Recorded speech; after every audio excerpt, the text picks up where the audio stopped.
Hey guys, welcome back to DJ's Workshop. Today I want to show you my Eurovan. I've been doing a lot of modifications to it, and I have people asking me about different things that I've been doing. So I just want to show you some of the upgrades I did to the interior. This van is coming along very nice. Wife and I are very pleased with it, so I just want to share some of that with you, okay? Okay, one of the first things people ask is this cabinet here with the mirror. What can you do with it? So what we've opted to do is put this little shelf in here. My wife found this. It fits perfectly in there, and it's great for holding little spices and canned goods and things like that. So that's a nice little upgrade we did. I'll put a link to that in case you guys are interested in purchasing one. Okay, so that's that.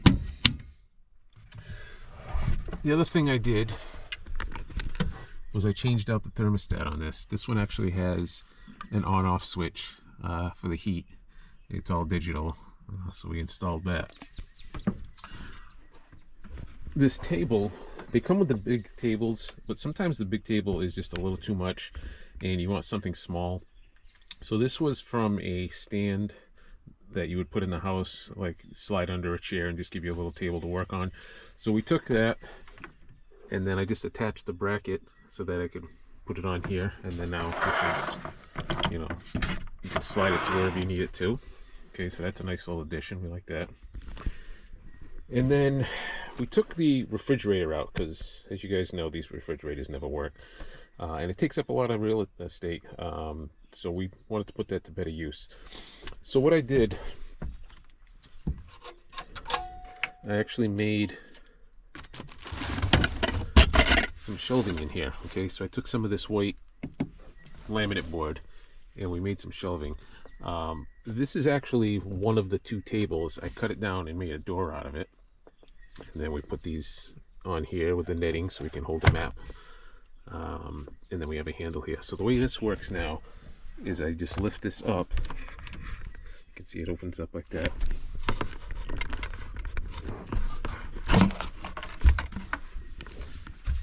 Okay, so you just lift that up and out of the way. It's on a couple of pin hinges here. I didn't want it so that it would just swing open on a regular hinge, because then it'd be in the way. This way here you can lift it up, take it right out of the way. So I actually have a spot to hold my toilet, which is nice. And this spot is actually for my Blue Eddy solar power bank. So that fits right in there perfectly also. So you can see we did the nice shelving in that, put some nice little trim work on here. Okay. So that's a good addition for some storage. This panel here, we have the Shure inverter power, 12 volt plug. This is for my lift. Okay, that's just to power up the lift. This here is for my sensor down the bottom, because sometimes the thing would just start going off by itself, so I just wanted to put a switch on there to shut it off when I didn't need it. Put a little level in here just to level out the camper when we go camping. Now the big thing that I did recently that everybody seems to like is this countertop. So we took the original cover off of there, and the reason we did that, when you open it, it blocks that whole window, so you have no ventilation. So sometimes when you're cooking, you'd want to have some airflow in case, it's smoky or whatever. So what I did was I got a Corian piece and I cut it down to size, cut 2 countertops, cut 2 faces, drilled a couple of holes for your fingers. There's some supports underneath. And then I split the top half of this hinge so that I can actually open them separately instead of one. So let me show you how this works. Alright, so if we open up this side, okay, and then if you want to use the stove,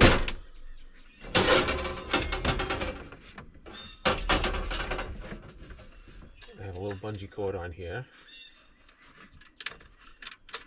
I'll put that right there, and that'll be just like that. So now, like I say, you can open up the window here, and this way if you're cooking, any of that smoke and whatever can go right out the window.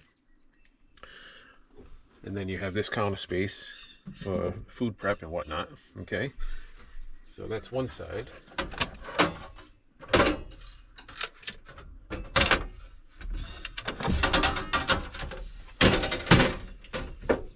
when the counter comes down, it sits on this tab, but it also sits on here. So you can see up here there's supports that I put on there just to give it a little extra strength. The other thing I did, there's a channel right here, and this corian was a little bit thicker than the channel. Now it's the perfect thickness for back here. I didn't glue or screw this in here because if I ever want to take it out and put the factory one back on, I can do that easily enough. And if I ever want to just take these off for whatever reason, not have them in the way, they'll just slide right off. But what I did was I had to cut a channel on here just to thin it out a little bit so that this would fit right in there. So when it comes down, it drops right in. Even though it's not secured in the back, it is in the channel, it is in this channel, and this doesn't go anywhere. We've driven all over the place with this, and it just sits there. It doesn't go anywhere, okay? And then I'll show you this side. So what I did here, I have a little bimini top pin that I use. And then this is going to flip up like this. I'll slip the pin right in there. That holds that. Okay, now, when you're doing your dishes and whatnot, you can put this up here. You can put a little rack there or whatever for your dishes. You have your sink. And now you can do your dishes. And you have an area to put your stuff to dry. So I think this is going to work out really well. We're dying to get out and do a little camping and see how all these modifications are going to work. I think they're going to work out great. And then when you want to put this down, you just reach in, pull the pin out, drop that back into place. We'll just put the pin back in here for storage. Close this up, and that's that. All right, so that's what we got going on in here, and it's been working out really well.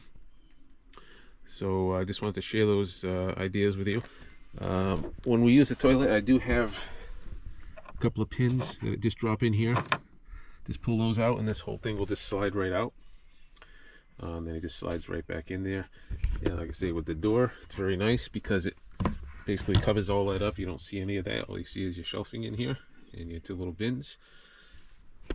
And just making things a lot nicer in here. So it's coming along really great. Everything's all painted up nice. My wife made a nice cover for the seat. There was nothing wrong with the seat, but she just wanted something a little different. We actually did put some foam padding under here just to make it a little bit more comfortable. Makes it a little bit softer to sit on. So that's some of my interior upgrades. I know you guys have been asking about it and you wanted to see, so that's something I just wanted to share with you. Alright guys, hope you liked the video. I hope it gives you some ideas. I will provide a link down below as to like the special saw blade that you need to cut it. These holes here, I actually just used a stepper bit on my drill, and you just go very slowly, carefully, and it cuts a very nice hole in there. Corian you can't really drill as far as like screw holes and stuff because it will crack and chip, but it worked really well for those holes, so that worked out good. I'll provide a link to the glue that we used also to join these together. Once I put them together, I just took some sandpaper on my like DA sander. I think I started out with like 150, went up to like 220, 320 until you get a nice smooth finish on there. But yeah, that's it. All right guys, well, I hope that helps give you some ideas. If you have any questions, comments, leave them below, and I'll catch you guys on the next one.